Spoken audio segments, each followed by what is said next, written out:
Hey there, I'm Krista Vance, entrepreneur and operations leader. And I'm Matt Vance, award-winning author and social innovation researcher. We're your hosts of the Culture Profit Podcast. Your place for purposeful company culture strategy. Learn from HR pros, executives, and thought leaders how to prioritize profits by prioritizing people.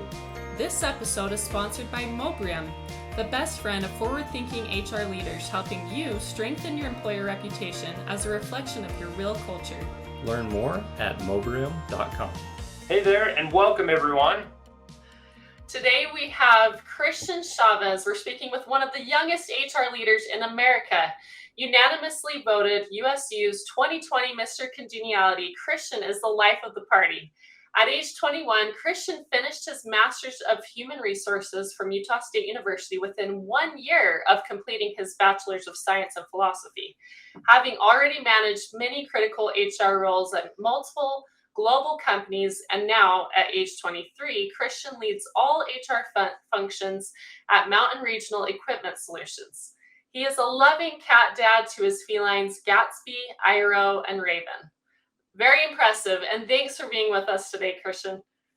Thank you so much for having me, my friends. I'm very glad to be here. Well, we're pumped for tonight's conversation. We've got some great things to talk about. Before we jump into it, let me tell you just a little bit about Mountain Regional Equipment Solutions. They are the leading supplier of automated lubrication systems, active and passive safety systems, and maintenance products for use with mobile heavy equipment, on-highway and vocational transportation equipment, stationary and mobile industrial equipment, and cranes. So this is like some pretty high-tech stuff. Since 2004, MRES has served clients in heavy construction, mining, agriculture, and many more industries, and is headquartered in West Valley, Utah. So, Christian, it's very rare seeing someone as young as you at age 23 leading HR for an entire organization. We're excited to hear the passion that you have both for HR, but we also heard that you have a passion for collecting rare gems. So tell us a little bit more about that. Yeah, definitely. I actually fell in love with collecting rare gems as a kid when I would go outside and I'd just pick up a rock and I'd look at it and I put it in this little shoebox with a bunch of leaves and sticks that we'd pick up from our backyard, or we'd go on a hike and I'd pick up a rock from a creek and I'd take it home and I'd put it in the box and I'd never see it again.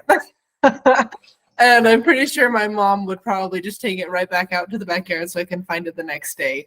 But recently I got back into collecting actual real gems because my girlfriend, Marcy, took me to a local gem show in Logan, Utah, where I really fell in love with seeing all of the like emeralds, rubies, moissanites, all of these really beautiful gems. And I kept going back to this one. It's a 7-carat Colombian emerald with minor oil. It is gorgeous. And when I tell you that it's the most mint green emerald you've ever seen, it is beautiful, like mint chocolate chip ice cream without the chocolate chips. It is stunning. I went back to it like 5 times and I had to purchase it. And that's what got me started into the whole thing. So does the one that you have, does it have any flaws, or is it in mint condition? Your dad jokes. They do impress. No, I personally think that the most interesting thing about gems are the inclusions. And so what attracted me so much to this was it has a little cloud in like kind of the shape of an actual cloud that you'd see outside in the middle of it. And it's really beautiful. That is so cool. You rock, Christian. Oh my gosh, not you too. Well, we're just going to dive right in. We want to get right to our favorite question. How can company culture drive greater profits? You've already worked in HR departments at 3 companies. That's 3 different workplaces and cultures. So from your experience, how have you seen company culture drive greater profits? In every organization that I've been in, company culture really is and should be the lifeblood of everything that goes on. Without good people, you're not going to make any money as a company. If you don't have the right people in the right spots with the right talent, then you're not going to be a profitable organization, because you're paying for people that don't really have any room to improve or any room to grow or any direction that you can take your company. So the first step in creating a company culture is hiring the right people, in my opinion. The next thing that's really important about company culture is really HR, and HR has this really like inflated notion about it, that it's the evil like the Toby from The Office kind of mentality. You're right. I'm pretty sure you hear that all the time. A lot of people view HR as the negative, like, oh, we're gonna fire you, or you're gonna get written up for something, or we're the tattletale, basically. We're the bullies that get you to do your job, right? Which honestly, I feel that the perception is shifting, and with company culture, like, you can't have a company culture without shifting that paradigm in your employees and in your workforce. In order to shift that paradigm, you have to create and nurture a company of inclusion and diversity, and understanding different people's backgrounds. And without that, you're not really going to have anywhere for your company to go in terms of the workforce. In terms of greater profits, I mean, I've seen salespeople who are hired that leave the day after, and we lose thousands of dollars on relocation and training and reimbursement, and then they leave, and we're kind of just sitting there with nobody in that region, not able to make any sales for us. And so we have to go back, and I have to do more hiring and acquisitions for different people through different companies, and try and find somebody else that's a good fit for our organization, which honestly is pretty hard for somebody who has, I mean, in my industry now, we're in the hose business. It's hard to find somebody that has that knowledge of hoses of all things in order to fit into our company and the culture that we're trying to develop. MRES right now is a smaller company, and so fostering and starting to develop the company culture that we want is crucial to our growth. Without structure and without the proper documentation or policies or anything in place, you can't grow substantially and correctly. And so that's all encompassing in how we generate profits, because without that company culture and without those policies and values in place, or a mission statement, you can't feasibly grow to be profitable, because of everything that I just said. Yeah, so company culture, having a good company culture makes people want to stay. So you mentioned turnover, and that's a huge expense, and that's definitely a frequent topic that we have when we discuss this topic. You also mentioned just like attracting the right talent, and without having a good company culture and then having the reputation that it's a great place to work, you're not going to attract anyone, let alone the person that's unique to your company, which, like you said, it sounds like it's kind of a rare person. Definitely. That, so. Yeah, exactly. We fill a very good sized niche in the business. And like you said, I mean, it's so hard to find the right people. And especially with small companies, it's almost impossible to have any employee reviews, because you have such a small employee base to even try and start getting them. Yeah. And so that sorry, what's the word? Just like getting that momentum of feedback coming on an ongoing basis. It can be tricky with a smaller, workforce. I've seen both at small companies and at large companies, it can be a struggle to get that feedback, but also small companies and large companies can succeed at collecting that feedback if it's, prioritized. One thing I did want to mention, like how you talked about, someone leaving, the very next day after being hired because maybe the culture isn't what they expected or the job wasn't what they expected. Managing expectations around what it is that employee is going to experience when they come is critical and a key part of the hiring process. But another piece is, we've heard the term quiet quitting, where people become disengaged but stay at the company. And that can, in a lot of cases, be even worse because not only are they still there and not doing the best that they could at their own job, but they're spreading poison to other individuals that can then drop the productivity and engagement of others who may already be who may be engaged and very satisfied with the work environment. So it's something that's really important. 100% agree with you. So Definitely. Which ties right into what you were saying about a company cannot thrive without good people, or not just good people, but good employees that are fulfilling their job functions. And it takes an engaged employee, one who enjoys the culture, to have that efficiency, right? Definitely. And I mean, even in building that reputation about your company, whether it's small or big, I mean, that reputation has an impact that ripples out into all industries, right? And especially at MRES, we have such a niche, like how I was saying, and that reputation means everything for anybody in that industry or anybody looking to get into that industry. And especially with the younger generation. I mean, look at me, I'm 23 years old running an entire HR department. Like, in attracting younger individuals, like, you need that reputation on social media in order to even get in the door with some of these younger people. And these are the people who are going to be leading the next generation. And in order to do that, we need to target more social media based platforms that show the representation of the company and the reputation of the company. Yep, you've described employer branding perfectly. Like, it's a specific type of branding.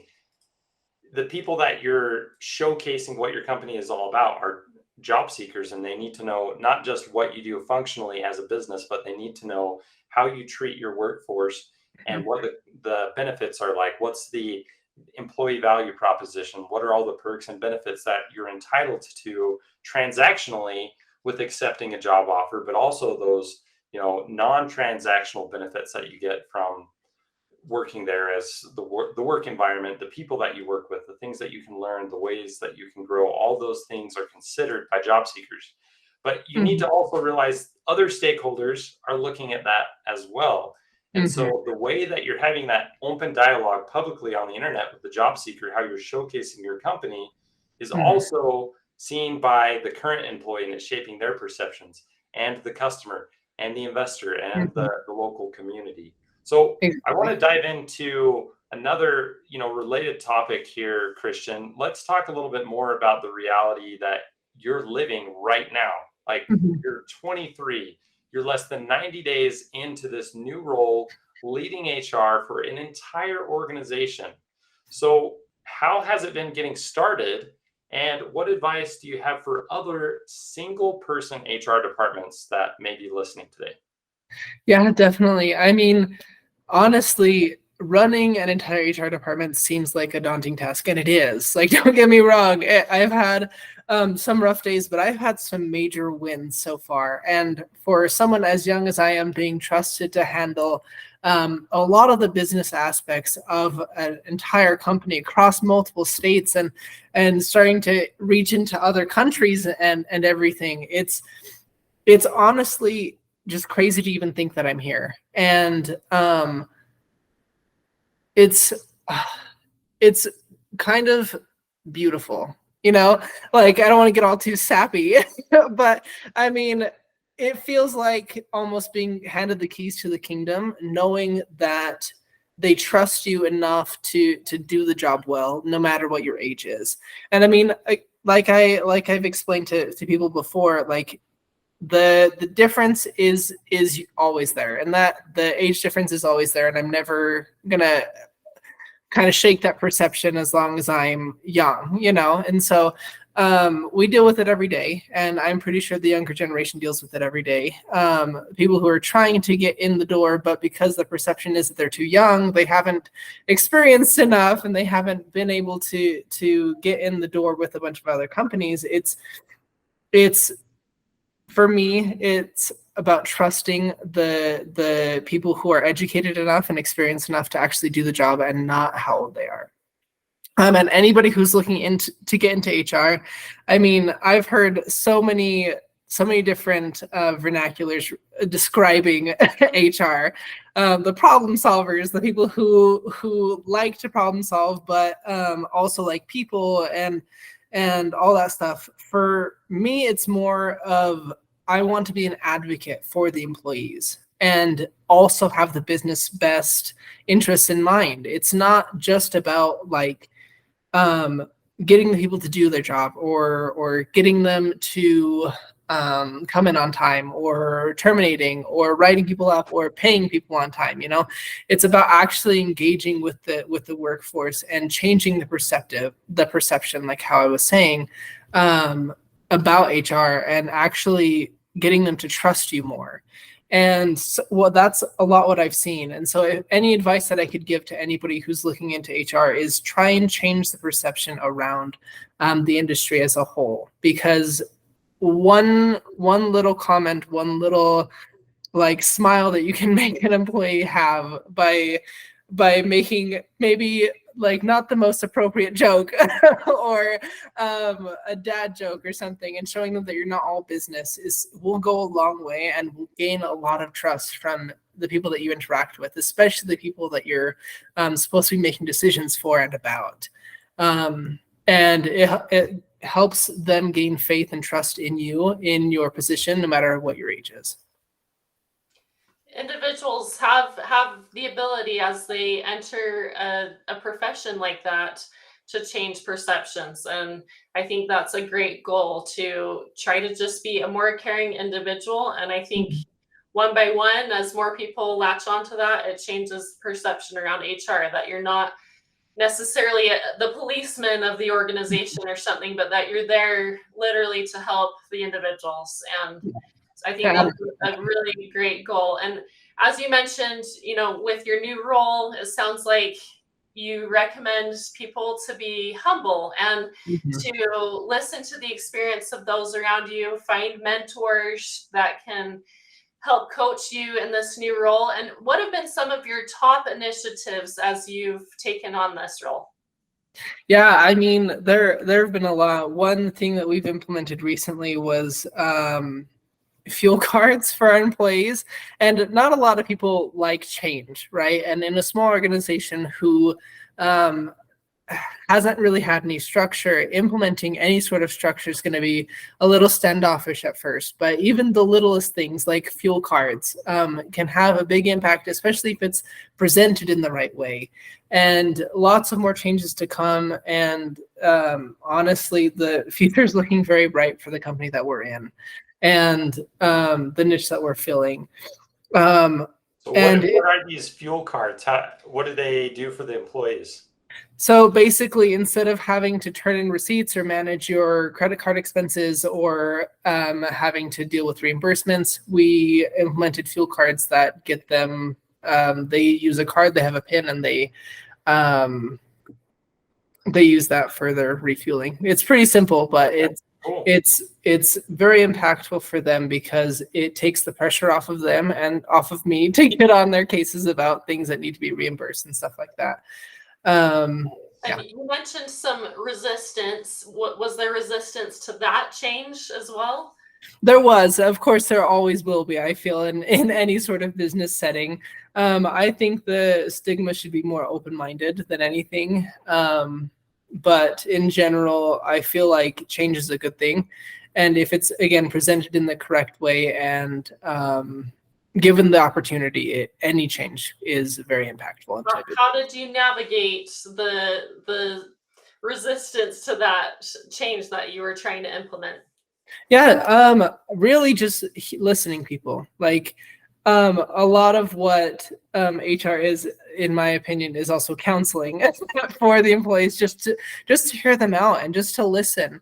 and advise them on what's going on and actually keeping them in the loop, because that's all people want. They want to know what's going on. They want to know how the business is doing and what they can do to help the business in general. And a lot of people in HR and in higher executive positions think that lower level employees shouldn't be included in these decisions or shouldn't be included in the knowledge that they possess. But in changing that aspect of this small company, I have seen a significant change in the acceptance of policies and of implementations and everything.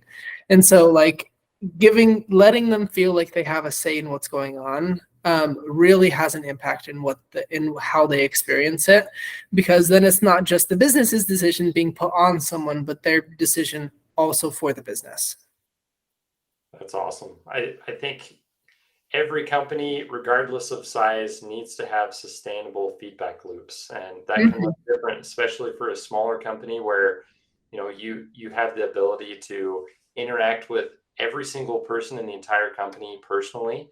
You are the listener. Exactly. Not every company can do that, right? Yep. You have the ability to be there and listen on the other side of the table, or right there.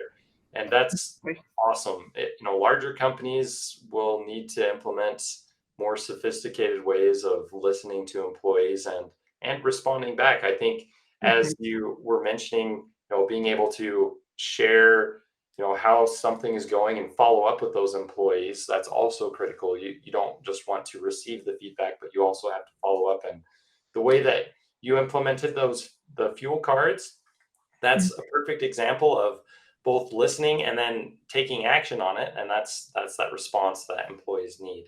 So one other question, Christian, do you have any advice for other HR leaders out there who are the solo HR member of the company like you? How do you balance and prioritize the different critical HR functions? I mean, for me, I kind of never stop working. I love it.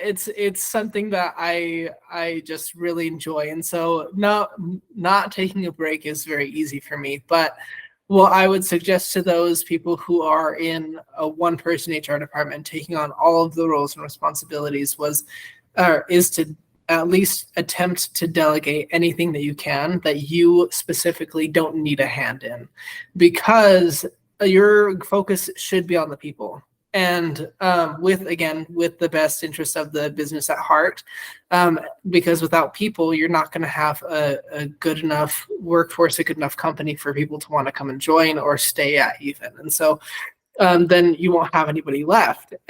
So I say, if you don't need your hand in a project, then delegate it to somebody who has more of a hand on the wheel than you do, and turn your attention to something that could benefit more people at a time. Because HR, again, should be the advocates for the employees, not the bullies or the police, as you put it.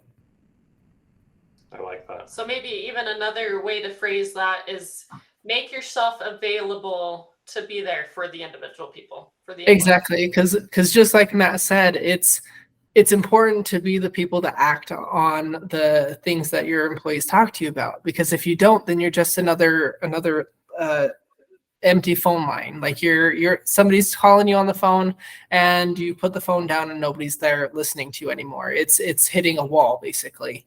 And I think in order for the perception to change and for the employees to actually start trusting HR and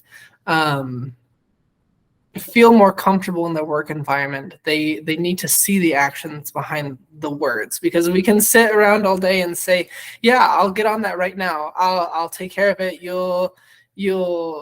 this is very important to me, like I hear you, and I'll see what I can do about it, and then just let it go. And then they won't ever come to you again because nothing ever happened. And they're like, I talked to my HR representative about this and nothing ever happened, and now look at where we are, And so I think actually looking into things and showing them that you're not only active listening, but actively doing stuff to improve the culture and improve the trust and bond that you have with the employees is the most important. One thing that Matt did when he would receive feedback from employees, and at his organization previously, it was not listening directly to an employee, it was through the feedback loops. But Mhm. he always made sure to address what they said, even if it wasn't, yes, we'll do that for you, or yes, we'll make that change. He always made sure to address it, even Yes. if it was, no, we can't do that, and this is why, so that the employees felt heard, just like you're saying. Definitely. And I think one other important aspect about that with feedback loops is employees usually don't trust anonymous surveys. And to be honest, they're usually always anonymous, and nobody ever trusts what we say when we say that they're anonymous, because somehow they'll track me down and they'll track my IP address and get me that way or something, you know. But in gaining the trust and the repertoire with the employees, in listening to them and actually taking action on those, you're going to gain their trust in other aspects, like asking for honest anonymous feedback. And I think that with feedback loops is also very important, and why gaining that trust is really important. Totally agree. And over time, as you showcase that trust, that you're treating that feedback with respect and honor by, keeping things confidential where applicable, then yeah, people are willing to share more as time goes on. I've seen year over year at the same organization where participation in surveys increases year over year Mhm. because of the way that the organization showcases a response, and they're able to, address things that have come up. Exactly. Yeah, and I think at a small organization like yours, it may be tricky to keep things anonymous, but where that's trickier for a smaller organization, you can use your strengths of being able to listen to every individual personally. Definitely. I completely agree. And if I can speak to just one more topic, to all of the young listeners, if you have a passion and you have a knack for any niche or any industry, go for it, because no matter what, if you try, they will see you trying, and then that word will get out, and you'll become the successful individual that you always knew you could be. There's no harm in putting your name out there, no matter what your age, no matter what your current position is, because if you don't try, you'll never know. And take rejection with a grain of salt. We all get rejection. We all hear those back from companies and those automatic responses, but coming from somebody who's in an executive level position at my age, it's really amazing once you finally get to that point, and to just never give up. Great advice. That's awesome, Christian. And that's a perfect note to end on. Like, everyone that's listening, find your passion, keep trying, keep, asking, learning, and doing as much as you can, and those good things will follow. Now, thanks for joining us, Christian. To everyone that's listening, definitely follow him on LinkedIn. We'll include his link in our highlight article. He's an HR leader to watch. And thank you, everyone, for tuning in. Thanks, everyone. Thanks for tuning in to the Culture Profit Podcast, and for being a part of our journey to prove that putting people first is best for business. Today's episode was sponsored by Mobrium. Want to get more employee reviews and streamline your employer reputation? Visit Mobrium.com. Now go find one way to prioritize your people and watch your profits grow.